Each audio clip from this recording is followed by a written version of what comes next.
I love this town. You know, I did my first sort of real movie here, although I wasn't sure it was a real movie at the time. It was Dazed and Confused. It was 30 years ago, 31 years ago, and I can't believe I'm that old. But I also, it's you know, this is a movie that we wanted people to enjoy. It's made to inspire people, to make them feel good. It's not, I don't think, cheesy or schmaltzy or saccharine or fake. It's about people and all their flaws and conflicts and struggles. But in the end, I felt like, and I'm not usually drawn to this kind of thing, but I thought, I want something that could just really inspire people, you know, in the way that Michael Jordan is inspiring to the world. You know, you see excellence, genius like that. There's something about it that moves us and makes us think, maybe I can do something difficult. Maybe I can do that thing I'm afraid of. Now, he's not in the movie because, well, for one thing, you know, he's just too iconic and too famous. The minute you try to show somebody else and say that's Michael Jordan, you kind of lose the whole audience because, by definition, when you're that iconic, there's only one of you in the world.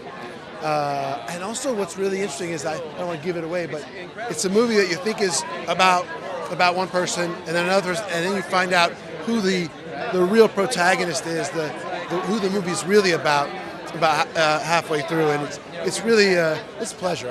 I really love this movie, I'll be honest with you, and I want people to see it in the theater because it's fun, because it's a lot of laughs. It's funny and it's fun, and I love it. So I hope people do too. I've just got lucky, you know. I mean, it's like I feel like you know, Phil Jackson with the Bulls, like.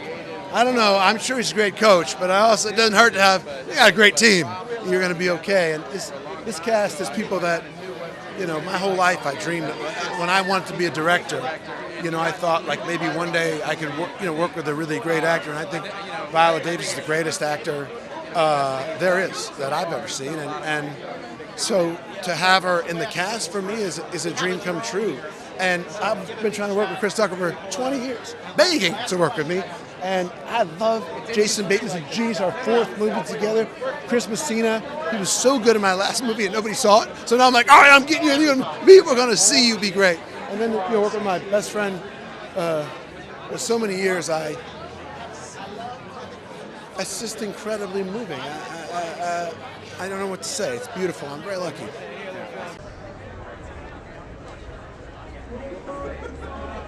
Yeah, I'm super excited. First time seeing the movie with, you know, a crowd and on the big screen. So, you know, yeah, it's a dream. I can't wait.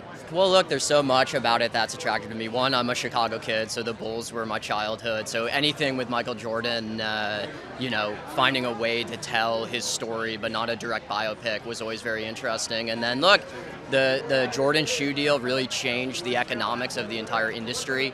I just don't think people knew that. So to me, it was a really interesting way to tell the story. And look, it's not necessarily a Nike movie either. You know, it's an underdog story. Hopefully, it's inspirational. It's about Dolores, Jordan's mother, and how big she was in the process. So yeah, look, hopefully it's just a fun ride and you know, kind of a little educational along the way as well. Yeah, a dream.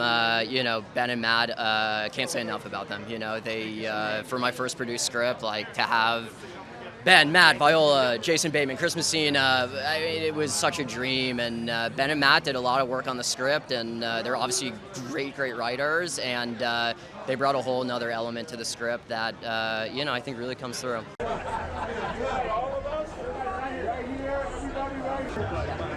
Thank you.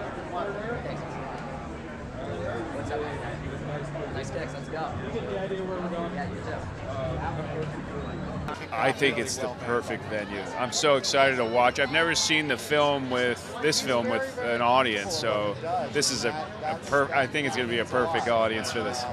It's the A-team, people like Bateman and Viola and Matt and Bob Richardson behind the camera. It's an incredible A-team. I'm always amazed that I get to do this in general. So when I look around and get to do it with these people, it's like a dream come true.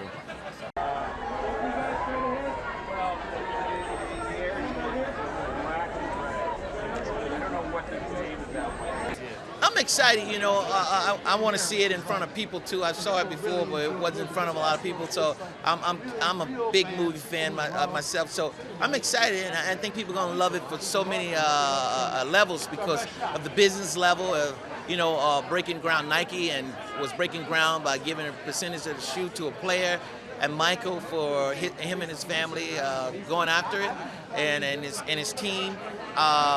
And I just think that, and then the drive of Michael Jordan, what made him so great, winning, and then he was creating a brand at the same time because everybody felt good watching him, so they wanted a piece of him, and it was his shoe that was created at a certain time, a certain place, man. So it was great.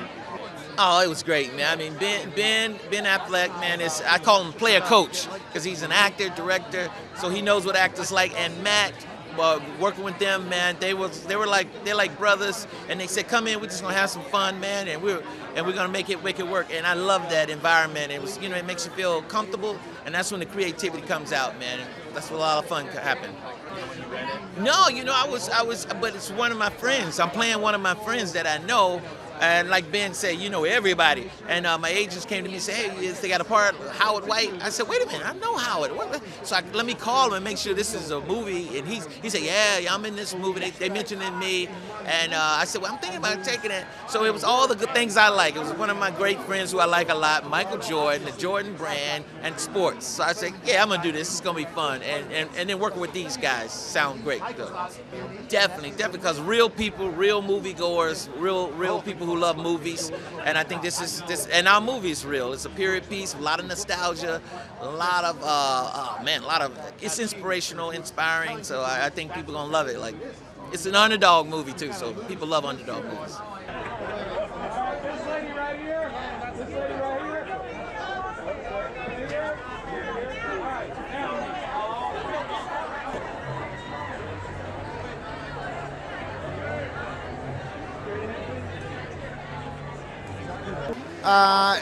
Just being invited to hang out with the cool kids is always kind of fun. Matt and Ben are just about the best at what they do, and the crew that Ben put together is a real all-star crew, and I kind of dork out over stuff like that. And the quality of the script and the fun of the character was sort of secondary in that whole equation. Almost didn't even need to read it.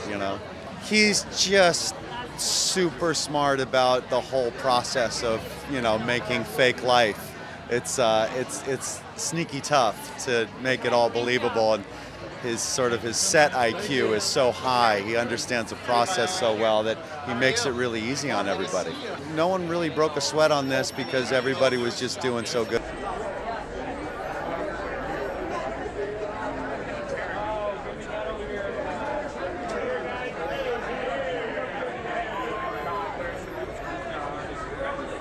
Well, it's really like the movies that we loved growing up. Like, it's really dependent on the writing and the acting and the kind of things that made us want to be actors in the first place. And it was just a wonderful story. We grew up through this era, so like we knew it from our perspective, but not from the perspective of the people kind of who were in the middle of it. And so it's just every time I read the script, I'd pick it up and then I go, here I am for another hour and a half. Like, I got to go through the whole thing. It just grabbed you, and so we wanted to do it. That was kind of it. I think what happened was when we wrote Good Will Hunting, it took so long because we didn't know what we were doing, and so we kind of figured we shouldn't do that again because it's like we don't have the time. But when we wrote The Last Duel together, it went really fast because in the intervening 2 decades, we'd done nothing but make movies. So we kind of figured out how to do it kind of in the interim, and so we found ourselves like really enjoying the process again and go, well, we should be doing this more often. I sat down with him, saw the vision of the movie, you know exactly what he wanted to do with it.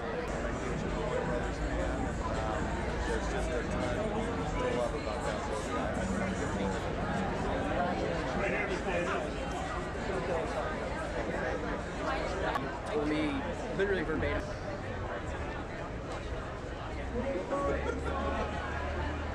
You know, you're flattered at first, and then the next second is pressure to play the woman who basically is the orchestrator of this great athlete's life, you know? And obviously she was so influential, and then I'm looking at videos of her, and if you've ever seen videos of Dolores Jordan, she's extraordinary. She really is, because she's one of those, you know, she's one of those people where you're like, where did this talent come from? Where did this vision come from? Because she's from a generation of people. She's like our people's age, like 82, 81, she's my mom's age. There's a whole generation of people that, for in my family, they didn't really have dreams. And if they did, they died in the sharecropper's field. And here is this woman who has big vision. Oh yeah, because I want them to see it. I don't think anyone really knows what they're going to experience. Because I've read comments. I literally went online to read comments. I can't believe I did. But yeah, I know. But I really don't need to do that. But when I'm reading the comments, people they can't even anticipate what they're about to see.